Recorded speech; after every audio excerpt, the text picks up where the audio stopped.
Hello and welcome to the Untitled Car Show. I'm your host, Ike. Today I am in the Volvo, kind of just taking bits and pieces apart as I go.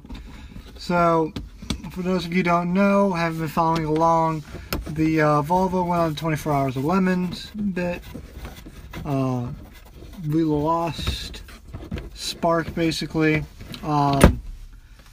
We were unable to continue because of where we broke down, so I'll kind of get into that here in a little bit, but at the moment I'm in here, I'm taking apart some of the stuff that just needs to be kind of removed so I can give it back to Nick from the trip. So that's kind of where we're at. So if you hear stuff happening in the background, that's what's going on, is just taking the stuff out that needs to come out. Not too bad.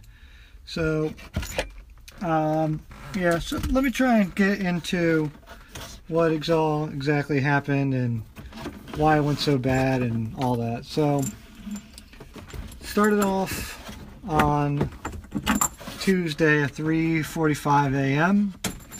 Woke up, got into the car, started driving around. I can't believe I gotta do that. Got into the car, we started driving to Moscow, PA from basically Baltimore, Maryland.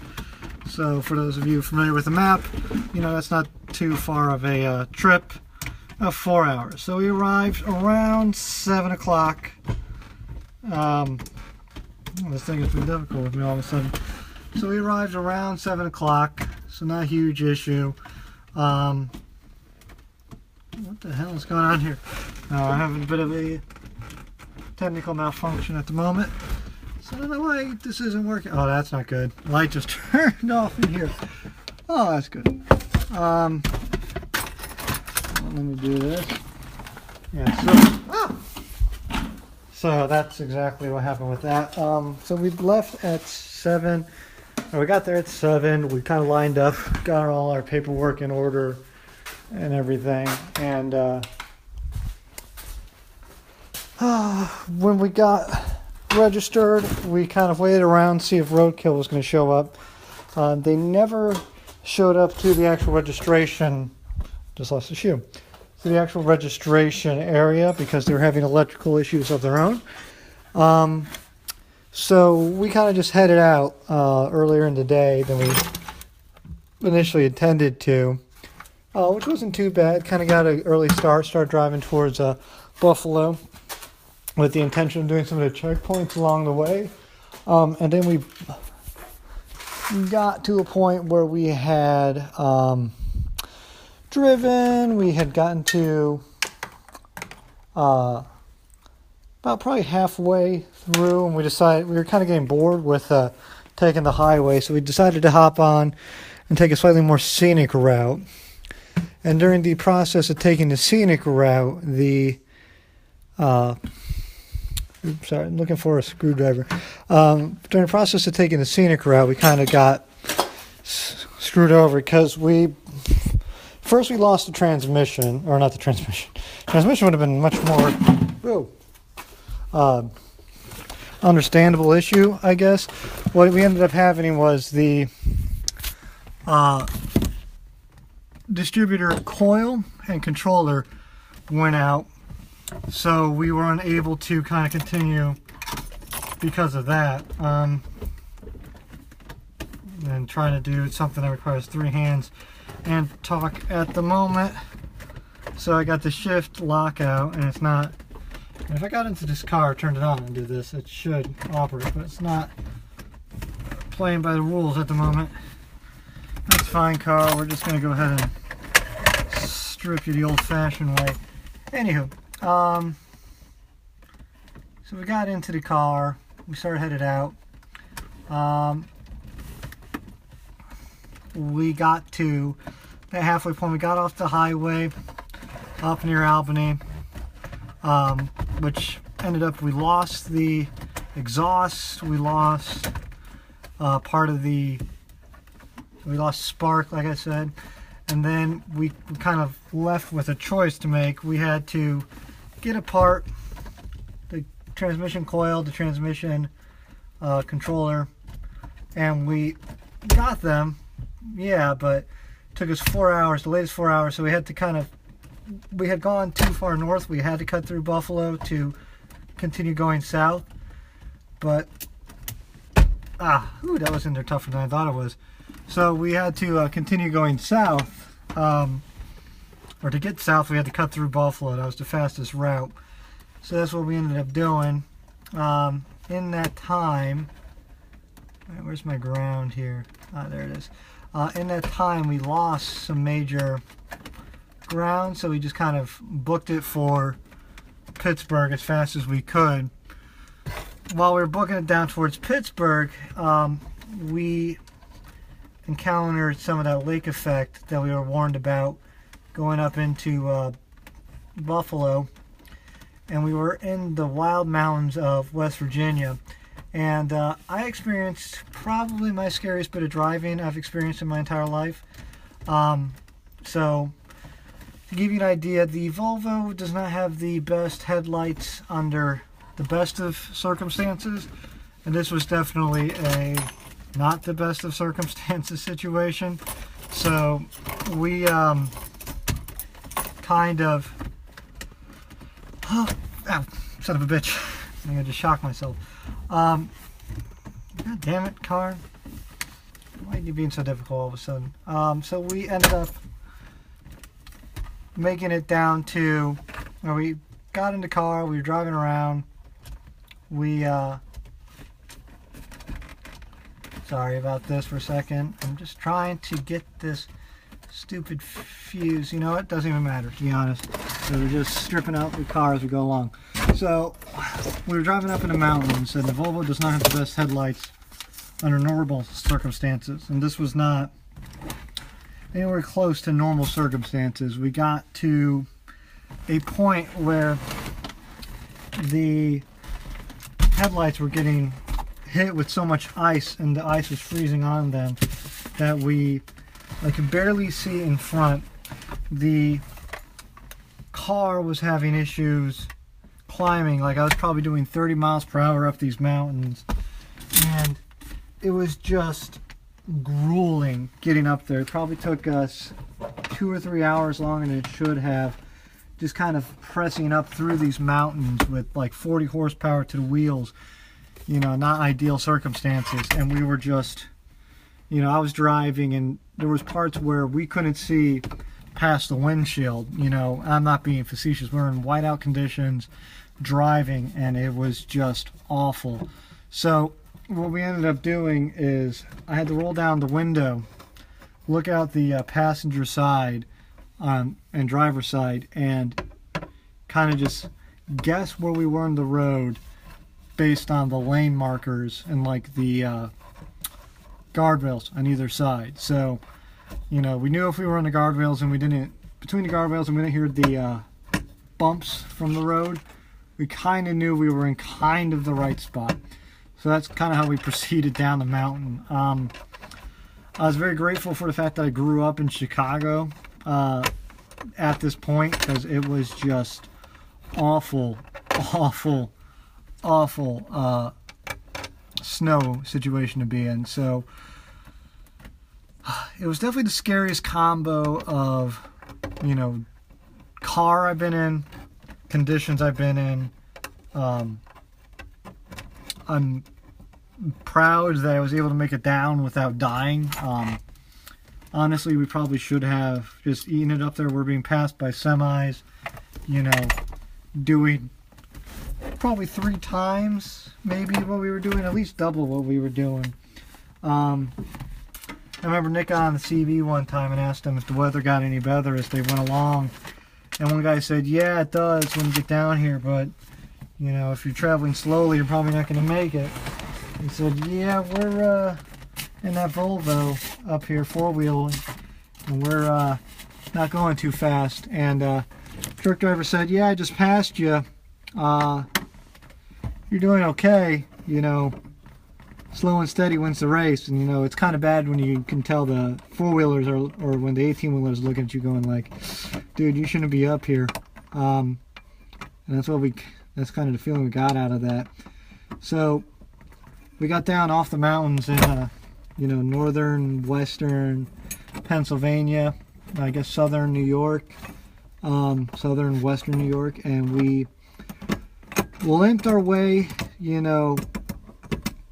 mentally into the DoubleTree Hotel for the night. So we kind of waited up. Finnegan and Freiberger pulled in probably about an hour after us. It was all a matter of timing. They had their issues, but they have, whole cast and crew following them around, making sure they get there alive and well. We did not have that, so we were driving, we just had to deal with our own issues, and with our 4-hour delay, it wasn't so much a matter of options that we got there. We kind of had that. If we could have had a chase car go around behind us, that would have been the best option, but we did not have that as an option. So with us, it was more of a matter of get there, get it working, which we did, which I was very happy for that first day. Got that thing up, got it running. I was very proud of the fact that we were able to get the new coil, new distributor, fix it up, and get on the road again. And the next day when we got up, we got it working. We were downstairs. Nick got to meet Finnegan and Freiberger. I'm very happy for that. Part of the reason I took Nick on the trip is because he's the one who introduced me to the Roadkill guys. So, I owe him a great deal for that. As far as, the next day, he got down there, he met up with them. I still owe Finnegan the beer, unfortunately. The reason I still owe him the beer is because we met up a little bit later as we're driving through West Virginia, south of Pittsburgh, hooked up West Virginia. We got going, we got doing well, and when we got to probably the 4th stop in West Virginia, we managed to stop the car, get out. I do blame Nick a little for this. He badmouths the car he's in, and I think that's just the worst way to set up juju. I'm a big believer in you never badmouth the car you're in. It doesn't matter, where you're going or how far away it is. You just never do that. Hold on just a second. I gotta run in real fast. I'll be right back. Anyway, where was I? So, got in, got going, met up with Steph Schrader and Steve from, try to remember real fast here. I think he's the Dusty Ventures or the Adventurer. He does an adventure blog. I remember that much. I'm sorry, Steve. I had you on the show. I'm just kind of brain farting at the moment. So, Steph from Jalopnik, and we had Steve, and they're running around in their Porsche 944 they borrowed from a LeMons racer for the trip to kind of get that thing down there. So, good on them. They got that car, took it, did some crazy stuff with it. And I'm curious to see, how their trip went, because I know they had a borrowed car that was in mechanically great shape, but in theory it's a car that was cheaper than the Volvo I was driving around in. So, the LeMons race has got to be less than $500 without the safety equipment. But, we had a car that was in theory more expensive than theirs, but it did not end up that way because of, start putting in the equipment and everything. But I'm curious to know how much mechanical work was done to that car to get it into race prep shape.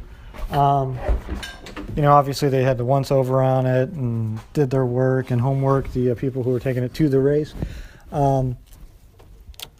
I neglected, I did a fair amount of work to the vehicle beforehand. I did the stuff I thought would be the trouble spots. Nick was razzing me about not doing any electrical stuff after we kind of got shut down the first time. He's like, well, you didn't check the distributor. You didn't know how long it was on there, blah, blah, blah. Well, I mean, the odometer's broke, so it's not like you can really tell how long it's been on there, but it was probably due with a change, to be perfectly honest, and it's something I should have done in advance if I really had my wits about me, but I did not. So, that was my fault, and I take full responsibility for that. But in my defense, the car had run like an absolute tank before this. So, I can't say I shouldn't have done it, because obviously it needed to have been done. But on the flip side of that, it's something that, while it maybe needed to be done, there's no way for me to know that it should have been done, because it was working, it was running fine, no electrical issues, no stuttering, no nothing.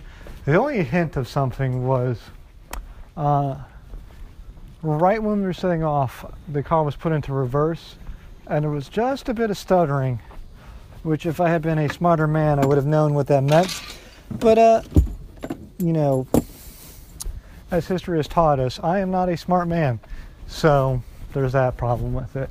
Trying to think. I'm kind of collecting everything. I know that's Nick's and trying to put it into the car at the moment. He's coming to pick up his vehicle he left in my house, because he lives just a little bit further south of me in Virginia. So he was trying to get everything that's his to him and all that. It was a good time, though. I had an absolute blast. I kind of glossed over that point. So we got out, we got driving, we got to middle of nowhere, West Virginia, Felipe, something like that, and the car stuttered. So it did a very similar thing to what it did the day before. So we got out, we looked at the distributor. I was forlorn already. It's kind of funny how that works. So I got out, I looked at the distributor, we cleaned it out, put it back together, got going, probably less than 20 minutes, and then we broke down again like 5 miles out of town when we kind of took the wrong turn. So then we got it back together, we got it limping down to the auto parts store, and it died in the auto parts corral there. When it did that, we kind of limped it again a couple hours later after trying to get parts and figure out what we should do. I think at this point Nick had kind of had it with the car. They had a new distributor, a new cap, or a new distributor cover and a distributor rotor north by about an hour, back the way we came. I didn't want to limp back the way we came, kill all that time to just turn around and head south. So we got it running. I'm like, you know what, we can make it probably like 100 miles, no problem, limping this thing. We could probably, if we could do 100 miles, get it turned around, get it fixed, we could probably do the same thing, just limping south towards Asheville. So that's what we tried to do. We tried to limp it south towards Asheville. I made the executive decision, which ended up biting us in the ass. So we started limping south. We made it 50 miles, worked on the distributor, made it another like 30 miles, worked on the distributor, and then we made it 5 miles, and then it just wouldn't move. So for those of you who don't know, it has a distributor on the back of the camshaft, and that distributor has 2 O-rings associated with it, and we had blow by on both of them. So what would happen is distributor would start, we'd get some spark, it was able to rotate, and then it would just kind of gum up with oil and stop the connections from working. So then we would take it apart, we'd get it working, and then we'd get the thing back on the road, and then it would just kind of crap out on us later. So it was getting full of gunk. We were trying to sand down stuff. If I was smarter, I would have grabbed brake cleaner instead of sanding paper, but at this point I had stabbed myself with a pen. I wasn't feeling very well. Shit had just gone sideways so fast for this car. I had been a workhorse and been a reliable daily driver for quite some time, so that was not fun. So we kind of got it together. We kind of got it limping, and I kept limping and kept limping and kept limping, and it just never never really worked 100% after the second time it stopped. So I had made the mistake of not grabbing the title, because my original plan had been, if it had done something like this, to just scrap it, pay for the rental car back using that money. Nick was an absolute mensch. He, fronted the money, because I had planned on spending about like $400 or $500 on this whole trip, and I just blew that out of the water quickly. I actually had planned on spending about $300 on the trip, to be perfectly honest, but that was not to be. So, blew it up. We rushed it down to, I wonder how loud that was on there, but we kind of blew it up. Here's a mensch. We got it working. We had to go rely on hitchhiking. Actually, not hitchhiking. So the local sheriff was just tickled pink by the whole adventure, where we eventually broke down in Burnsville. He's like, well, you're going to drive 3,000 miles in that piece of crap? And I said, well, obviously not anymore. So we kind of got it back. We got him to recommend someone to give us a ride. So we got into, Nick got into the car and headed down to the U-Haul. I kind of just stayed with the car, ended up having to cut the drive shaft off to get it to the point where we could actually get it even on the U-Haul, which is crazy to me. So we got it on the U-Haul and we kind of just limped this thing home. So that's kind of the truncated story. I'm planning on putting out an article about this on Right Foot Down and on Opposite Lock, so just kind of keep an eye out for that. There'll be more pictures, there'll be more video.